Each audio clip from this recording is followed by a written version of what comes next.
ओम गंगणपते नमः।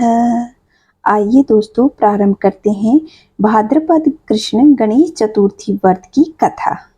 पार्वती जी ने गणेश जी से पूछा कि हे पुत्र, भादो कृष्ण चतुर्थी को संकटनाशक चतुर्थी कहा गया है, अतः उस दिन का व्रत किस प्रकार किया जाता है, मुझे समझाकर कहिए। गणेश जी ने कहा कि हे माता, भादो कृष्ण चतुर्थी सब संकटों का नाश करने वाली, विविध फलदायक और संपूर्ण सिद्धियों को देने वाली है। हे माता, इस व्रत में आहार संबंधी कुछ विशेषताएं हैं, उन्हें आपको बतला रहा हूँ। श्री कृष्ण जी कहते हैं कि हे युधिष्ठिर पुत्र की ऐसी बात सुनकर पार्वती जी ने उनसे पूछा कि आहार एवं पूजन में क्या विशेषता है, वह मुझसे कहिए। गणेश जी ने कहा कि गुरु द्वारा वर्णित प्रणाली से इस दिन भक्ति भाव से पूजा करें। 12 महीनों में अलग अलग नामों से गणेश जी की पूजा करनी चाहिए। विनायक, एकदंत, कृष्णपिंग, गजानन, लंबोदर, भालचंदर, हेरंब, विकट, वक्रतुंड, आखुरथ, विघ्नराज और गणाधिप, इन 12 नामों से वृत्ति को गणेश जी की पूजा करनी चाहिए। अलग अलग महीने में क्रमशः एक एक नामों से पूजा करें। चतुर्थी के दिन प्रातः नित्य क्रम से निवृत्त होकर व्रत का संकल्प करें। तत्पश्चात रात्रि में पूजन तथा कथा श्रवण करें। पूर्व काल में नल नाम का एक पुण्यात्मा और यशस्वी राजा हुए। उनकी रूपशालिनी रानी दमयंती नाम से प्रसिद्ध थी। एक बार उन्हें श्रापग्रस्त होकर राज्यच्युत होना पड़ा और रानी के वियोग में कष्ट सहना पड़ा। तब उनकी रानी दमयंती ने इस सर्वोत्तम व्रत को किया था। पार्वती जी ने कहा कि हे पुत्र, दमयंती ने किस विधि से इस व्रत को किया और किस प्रकार इस व्रत के प्रभाव से 3 महीने के अंदर ही उन्हें अपने पति मिल गए और संयोग प्राप्त हुआ, इस सब बात को आप हमें बतलाइए। श्री कृष्ण जी ने कहा कि हे युधिष्ठिर, पार्वती जी के ऐसा पूछने पर बुद्धि के भंडार गणेश जी ने जैसा उत्तर दिया उसे मैं कह रहा हूँ, आप सुनिए।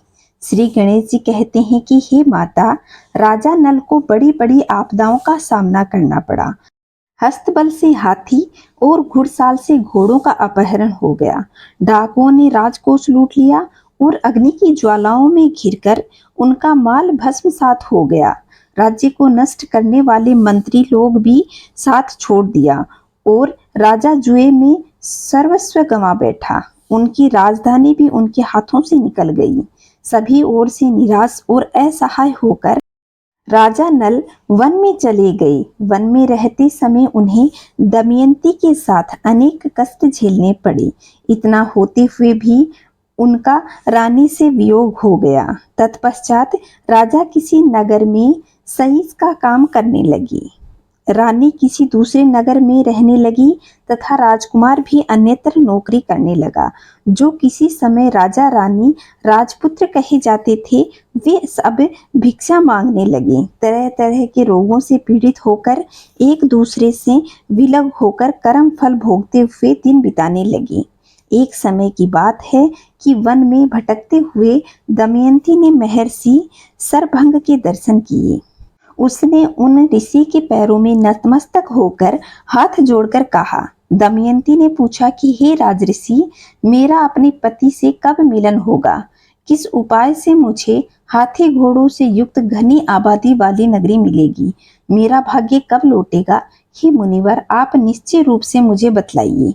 श्री गणेश जी कहते हैं कि दमयंती की इस प्रकार उत्तम प्रश्न को सुनकर सरभंग मुनि ने कहा कि हे दमयंती, मैं तुम्हारे कल्याण की बात कह रहा हूँ, सुनो।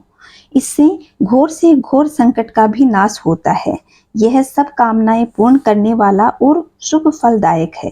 भादो मास की कृष्ण चतुर्थी संकट नाशक कही गई है। इस प्रकार नर नारी को एक दंत गजानन की पूजा करनी चाहिए। विधि पूर्वक व्रत और पूजन करने से हे रानी, तुम्हारी संपूर्ण इच्छाएं पूर्ण होंगी। 7 महीने के अंदर ही तुम्हारा पति तुम्हें मिल जाएगा। यह बात मैं निश्चय पूर्वक कहता हूँ।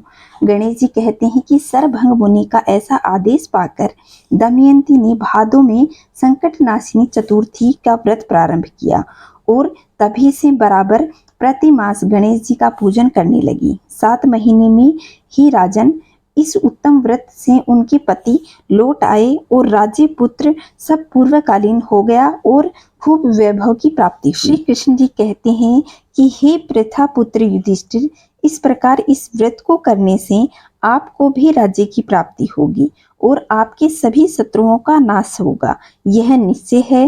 हे राजन, इस प्रकार मैंने सभी व्रतों में इस उत्तम व्रत का वर्णन किया है। यह सब कष्टों को नाश करता है और आपके भाग्य में वृद्धि करेगा।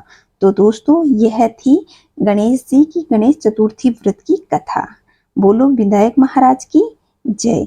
अगर चैनल पे पहली बार आए हैं तो चैनल को सब्सक्राइब करके पास के बेल आइकन को दबाएं ताकि आने वाले वीडियो का नोटिफिकेशन आप तक जरूर पहुंच सके। खुश रहें, मस्त रहें, चारों तरफ स्वच्छता बनाए रखें। जय श्री गणेश।